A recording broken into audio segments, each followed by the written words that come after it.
ये पिछले दिनों फेसबुक का भी आया था कि मार्क ज़ुकरबर्ग को एक केस चल रहा है कि उसने कितने मिलियंस लोगों का डाटा जो है वो डार्क वेब पे अवेलेबल है फेसबुक का। वो जो केस था ना, चलिए बड़ी अच्छी आपने इस पे ऊपर बात की है। जितनी भी सोशल प्लेटफॉर्म्स है ना, वो हमारे डाटा को यूज़ करते हैं, ठीक है।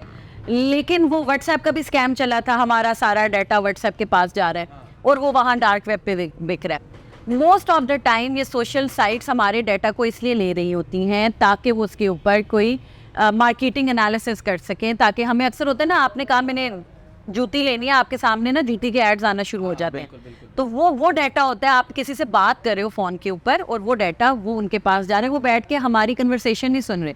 लेकिन दिस इज़ द फैक्ट कि जो हमारा पर्सनल डाटा है वो सिक्योरिटी एजेंसीज़ को भी दिया जाता है और वो डाटा आपका डार्क वेब पे भी बिकता है और लोग उस डाटा को यूज़ करते हुए स्कैम्स के लिए यूज़ करते हैं। फॉर एग्जांपल, लोग फेसबुक से ये डाटा उठाते हैं कि कौन सा बंदा, उसने कौन सी गाड़ियाँ रखी हुई हैं, वो उन्होंने उसकी पिक्चर्स का डाटा ले लिया, ख़रीद लिया, उसमें उसने चेक्स लगाए, उसने गाड़ियाँ देखी, क्यों? ताकि उसके ऊपर कोई इस तरह का रैंसमवेयर अटैक किया जा सके, उसे आम जिंदगी में उससे किसी तरह पैसे निकलवाए जा सके। तो यस, हम सब का डाटा, चाहे वो हमारा बैंक का कॉन्फिडेंशियल डाटा है या हमारा सोशल मीडिया का कॉन्फिडेंशियल डाटा है, वो वहाँ पे मिलता है। और मज़े की बात यह है कि हमारी यूथ जो स्नैपचैट बड़े शौक से यूज़ करती है, पिक्चर भेज के सोचते हैं पिक्चर तो डिलीट हो गई, वो स्नैपचैट वालों के पास रहती है और स्नैपचैट वाले भी अपना डाटा आगे बेचते हैं। तो जो आप खूबसूरत तस्वीरें एक दूसरे को भेज रहे होते हैं, ये सोच के भेजा करें वो आपके पास से डिलीट हुई है, वो उनके पास से डिलीट नहीं हुई, और वो उनको बेच भी सकते हैं। और ज़रूरी नहीं है कि ये बड़ी बड़ी ये जो प्लेटफॉर्म्स हैं ये इसमें इन्वॉल्व हो। हैकर्स उनके प्लेटफॉर्म्स को, उनके डाटाबेस को हैक करके उस डाटा को निकाल के बेच देते हैं। और दूसरा मुझे बताएं कि जब ये तमाम इनलीगल एक्टिविटीज़ चल रही होती हैं जी के अंदर, तो क्या इनकी शनाख्त को छुपाने के लिए कोई टूल्स इस्तेमाल किए जाते हैं, आइडेंटिटी को छुपाने के लिए, या फिर वो फिर ट्रेस हो सकते हैं? देखिए, जो टॉर है ना, या हम कहते हैं कि टॉर अनियन रूटिंग जो है वो राउटिंग यूज़ करता है। अनियन राउटिंग का मतलब ये है कि जो भी चीज़ हमारे तक आ रही है उसके फुटप्रिंट्स ख़त्म हो जाते हैं, या फुटप्रिंट्स इतने घुमा के लाए जाते हैं कि असली सोर्स नहीं पता लगता। तो बेसिकली जो आपका टॉर है या डार्क वेब है, वो चल ही इन अनोनिमस चीज़ों के ऊपर आए, ऐसी चीज़ जो ट्रैक ना हो, जो इंडेक्स ना हो।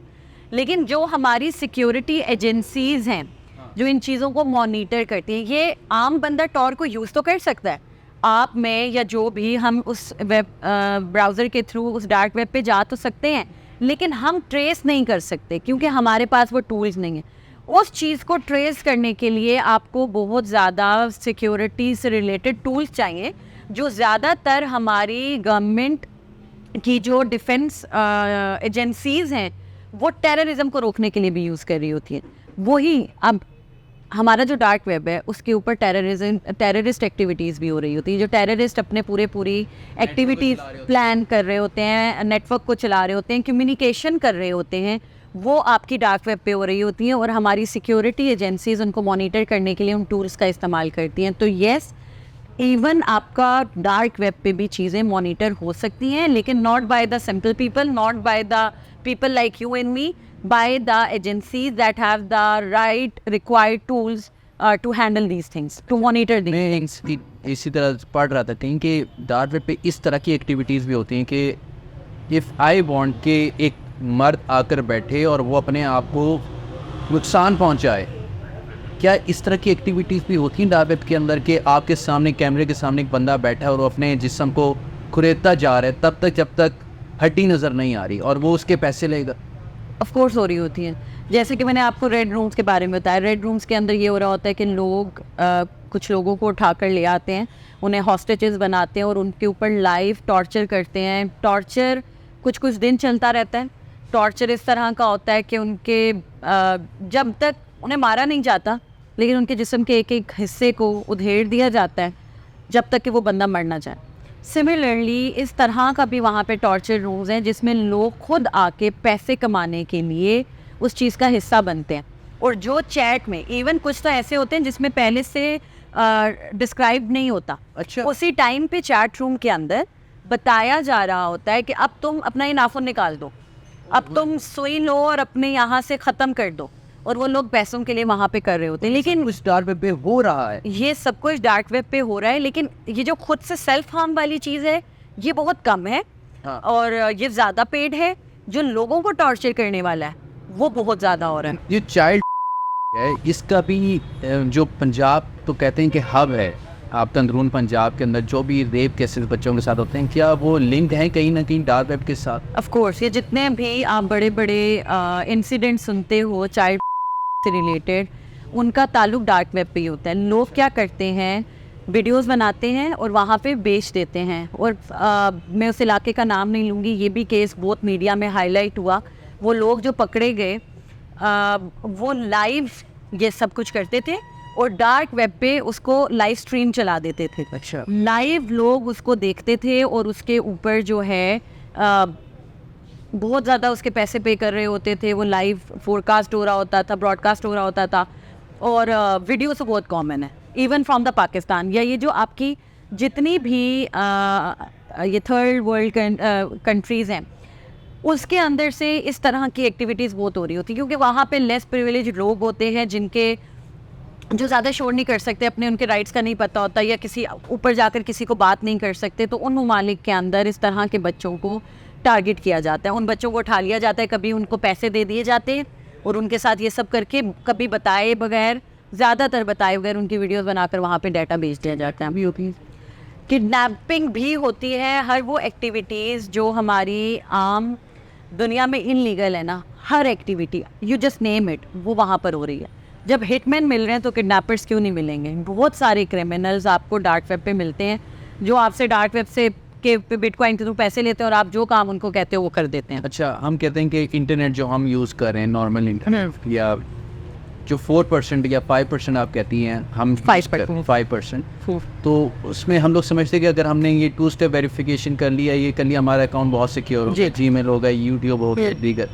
क्या वहाँ पर ऐसे हैकर्स भी हैं कि मैं चाहता हूँ कि आपका अकाउंट में जीमेल हैक कर लूँ, तो वो हैकर्स मिल जाएंगे मुझे इजीली? जी देखें, जैसे जैसे टेक्नोलॉजी एडवांस होती जाती है वैसे वैसे सिक्योरिटी भी एडवांस होती रहती है, ठीक है? क्योंकि हर एक सेकंड के अंदर मिलियन बिलियन ऑफ डाटा जो है वो जनरेट हो रहा है। 2 वे वेरिफिकेशन हो गया या मल्टी फैक्टर आपका जो वेरिफिकेशन प्रोसेस हो गया, ऑफ कोर्स वो आपको सिक्योरिटी तो प्रोवाइड करता है, लेकिन जो वहाँ पे हैकर्स बैठे हुए हैं वो बहुत सारे उनके पास तरीके हैं।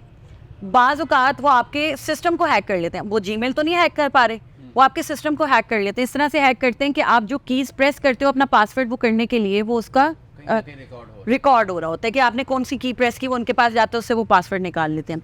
या ऐसा होता है कि मोस्ट ऑफ द टाइम आपने 2 वे फैक्टर लगाया हुआ भी है, तो जहाँ पे लोग फंसते हैं, सिक्योरिटी क्वेश्चन हमारे बड़े आसान होते हैं। हम लोग एक दूसरे के दोस्त होते हैं। अब मैं सोशल मीडिया यूज़ करती हूँ, मैं अपने पेट का नाम, मेरा पेट होगा मैं उसका नाम लिख दूंगी, मैं पैदा कहाँ हुई मैं वहाँ लिख दूंगी, तो उसके थ्रू वो हमारे अकाउंट्स को हैक कर लेते हैं। सिक्योरिटी है, लेकिन उस चीज़ को इस्तेमाल करने का तरीका भी डिपेंड करता है। हम अपने आप को बचा सकते हैं अगर हमें चीज़ों की समझ है। तो इंस्टेड ऑफ कि हम डार्क वेब पे जाके अपनी क्यूरियोसिटी ख़त्म करें, मेरा ये ख्याल है कि हर आम बंदे को सिक्योरिटी की समझ होनी चाहिए। वो डिवाइस, वो सोशल मीडिया, वो जो यूज़ कर रहा है उसको कैसे प्रॉपर्ली यूज़ करना है उसकी समझ होनी चाहिए, ताकि हम उस तरह की एक्टिविटीज़ से बच। अच्छा, मेरा जो अगला सवाल है ना वो भी यही है कि लीगल एक्टिविटीज़ भी हो रही हैं डार्क वेब के ऊपर, बहुत सारी चीज़ें जो हैं वो लीगल हो रही हैं जी। क्या आपको तरीकाकार अपनाना है कि आप डार्क वेब यूज़ तो कर रहे हो, लेकिन आपको अपने आप को भी सेफ़ रखना है, अपने अकाउंट को भी सेफ़ रखना है, अपने सिस्टम को भी सेफ़ रखना है, तो उसके लिए कोई ऐसी चीज़ है कि आप डार्क वेब के ऊपर काम कर रहे हो लेकिन आपकी चीज़ें भी सेफ़ हैं? देखिए, हम सरफेस वेब को यूज़ करेंगे, डार्क वेब को यूज़ करें। अगर मैं किसी सही इंट्यूशन के साथ डार्क वेब के ऊपर गई हूँ और मैं उसको इस्तेमाल कर रही हूँ, तो जो हमें आम जिंदगी में बताया जाता है कि फॉर एग्जांपल मैं गूगल यूज़ कर रही हूँ या मैं कोई और ऐसी साइट पे गई हूँ जो ऑथेंटिक नहीं है और वहाँ पे एड्स आ रहे हैं और मैं उन पे क्लिक कर रही हूँ, तो उन चीज़ों से बचें। इस तरह के, मतलब कोई उस तरह की चीज़ में इन्वॉल्व ना हो। हमें लालच दिया जाता है। अब जो एड्स आ रहे हैं डार्क वेब के ऊपर, जो जैसे कि ड्राइवर्स को ले गए थे आपकी टॉर्चर रूम के अंदर, वो कोई इस तरह का ऐड था कि फॉर एग्जांपल कुछ बिक रहा है सस्ते में, बंदा लालच में आ जाता है, वो एड्स के थ्रू हमें दिखाया जा रहा होता है। तो कोशिश करें कि अगर आप किसी सही चीज़ के लिए भी, जैसे कि आप भी जर्नलिस्ट हैं, वहाँ पे जर्नलिज्म हो रहा होता है और लोग जाते हैं जर्नलिज्म के, हम देखें कि फॉर एग्जांपल कतर के अंदर क्योंकि फ्रीडम ऑफ स्पीच नहीं है, वहाँ पे क्या हो रहा है, लोग आके वहाँ पे लिखने में जानना चाहता हूँ उनका पॉइंट ऑफ व्यू क्या। मैं उधर गया तो कोशिश करें कि आप जो है ना कि उसकी जो भी एड्स वगैरह उधर साइड पे आ रहे हैं उनको क्लिक करने से बचें और सिर्फ जो आपका पॉइंट ऑफ कंसर्न है उस तक स्टिक रहें। Thank you so much Afifa, आपने बहुत सारी चीज़ें हमें बताई जो शायद मेरे ख्याल में मुझे भी इल्म नहीं था, लेकिन आपने उन चीज़ों के बारे में हमें बताया। थैंक यू सो मच साथ इस टॉपिक को हाईलाइट करने के लिए और सामने लाने के लिए और इस पे बात करने के लिए, क्योंकि हम आम ज़िंदगी में इस पे बात करने से डरते हैं, लेकिन अवेयरनेस जैसे कि हमने बात को स्टार्ट किया बहुत ज़रूरी होती है ताकि हम सेफ़ रह सकें। Thank you so much. Welcome. नाजरीन, जो हमने देखा आज हमने जो पॉडकास्ट के ऊपर बात की, और ये बहुत हसास टॉपिक है और बहुत ही ज़्यादा इसको यूथ जो है आजकल डार्क वेब की तरफ जाने का सोचती है या उसको खाली एक थोड़े से मज़े के लिए, थोड़ी सी इंजॉयमेंट के लिए जाने की कोशिश करते हैं, लेकिन एक्चुअल ये वही दलदल है जिसके अंदर आप दसते चले जाएंगे और आपका निकलना और बाहर आना बहुत ज़्यादा मुश्किल हो जाएगा और बहुत ज़्यादा कॉम्प्लिकेशंस आपके लिए और आपकी फैमिली के लिए हो सकती हैं। मुझे और मेरी प्रोडक्शन टीम को दीजिए इजाज़त। अगले नए पॉडकास्ट की एक नए टॉपिक के साथ आपके सामने हाजिर होंगे, तब तक दीजिए इजाज़त। अल्लाह हाफिज़।